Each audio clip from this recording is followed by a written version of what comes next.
welcome to Whisky.com, where fine spirits meet. And today I have two bottles on the cask that don't look like they have much to do with each other. We have on the one side we have the Four Roses single barrel, and on the other side we have the Kirin. What do you call it? Fuji Sanroku. And I've already spoiled it a bit because what do they have in common?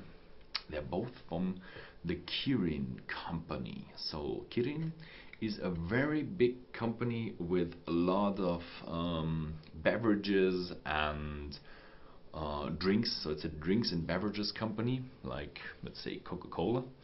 And they do a lot of water, they do have beer, and they also do have two whiskey distilleries. I don't know, maybe they do have more whiskey distilleries, but two of them that we do feature.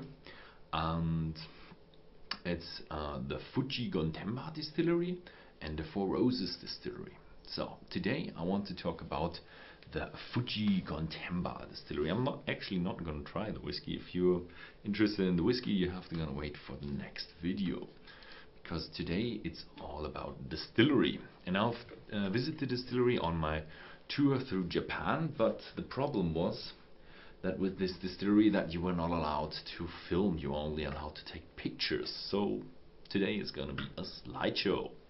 Yeah, we have the Kirin distillery, which is at Gotemba, the town of Gotemba, which is at the foot of the Fuji-san. Fuji-san, the mountain is called Fuji, and the sun is always the additive to friend. So they see the mountain as their friend.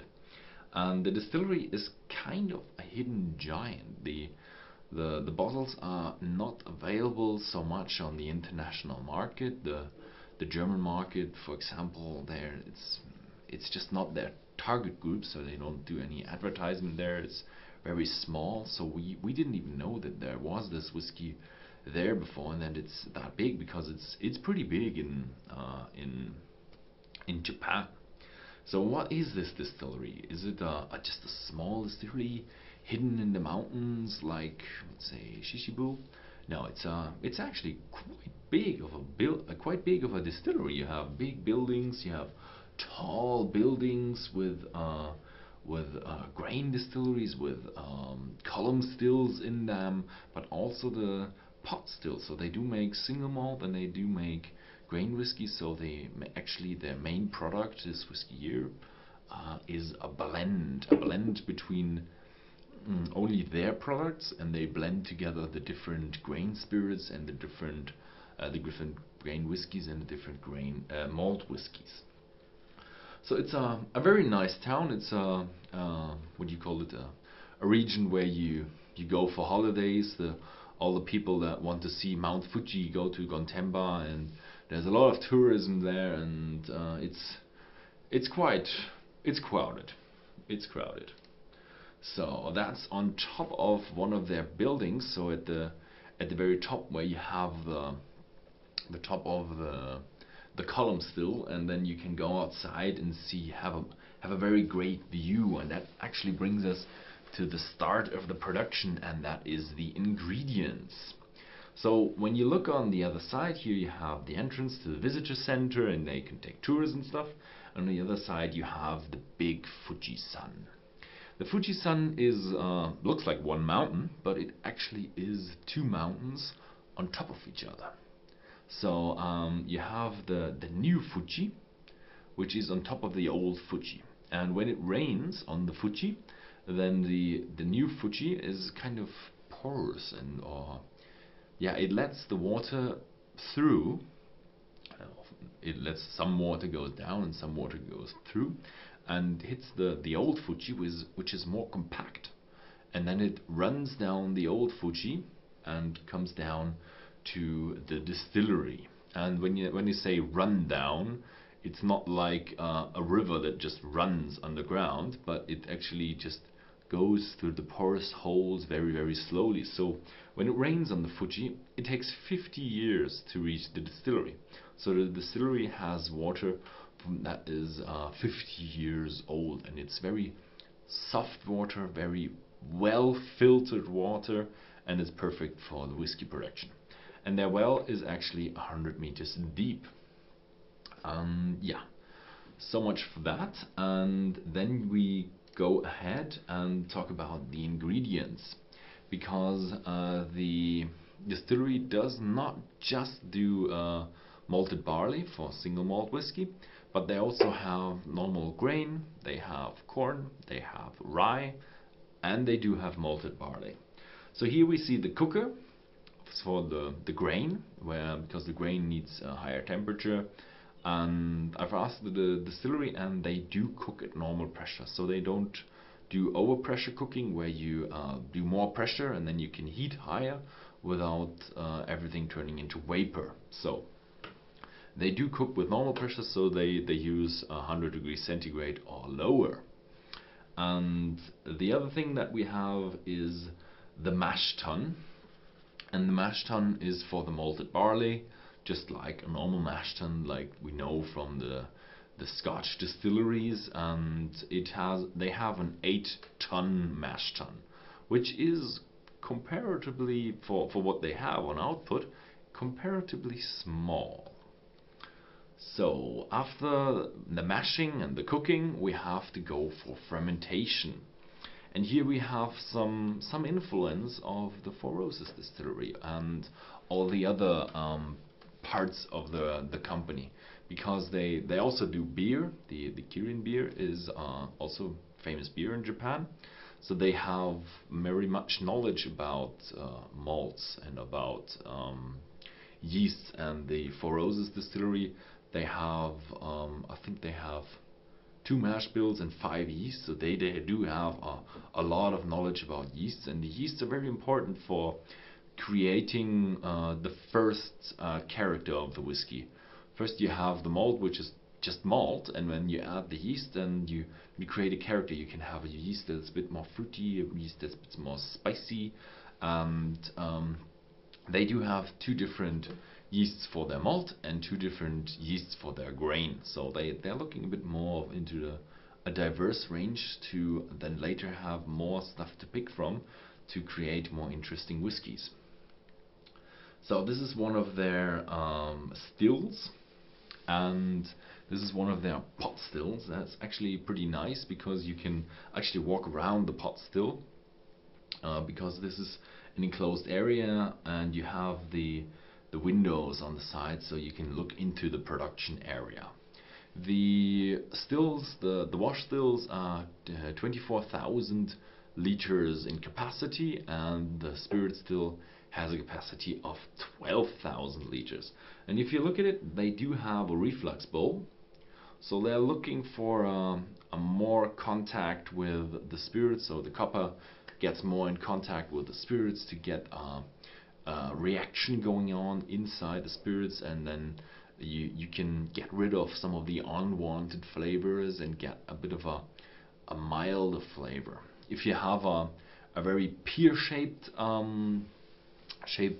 still, then you have a very oily, heavy, strong, spicy, bitter whiskey. Some people like that, some people don't like that.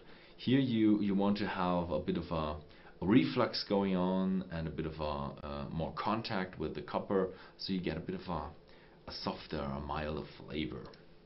This is the wash still. You can always see the wash still with the watch glass, and they do have a constricting piece, so there is more reflux going on and a milder whiskey coming out. Also the line arm is rising, so everything that condenses in the line arm flows back into the pot and has to be distilled again. And if you distill again, then you get a milder distillate rather than distillate that distills everything and gets a really rough cut there. So that's what they're looking for. They're looking for a fine spirit.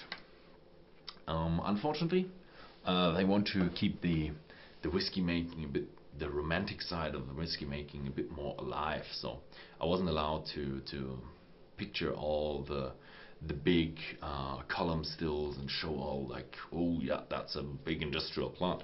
So I was only allowed to take a picture of the measuring equipment. So they do have 3 column stills, and they are different column stills, a bit thicker, a bit thinner. They have different inlays inside, and they try to create 3 different brands of whiskey, of spirit from their grain, and they're looking at a heavy, a medium, and a light one. So then afterwards you have more variety to blend from and get the whiskey that they actually like to produce. So in the back you can see one of the big insulated column stills that is used to distill the grain. And after that you do have the warehouse, and the warehouse is also very important for the whiskey. So let's talk about it in full detail.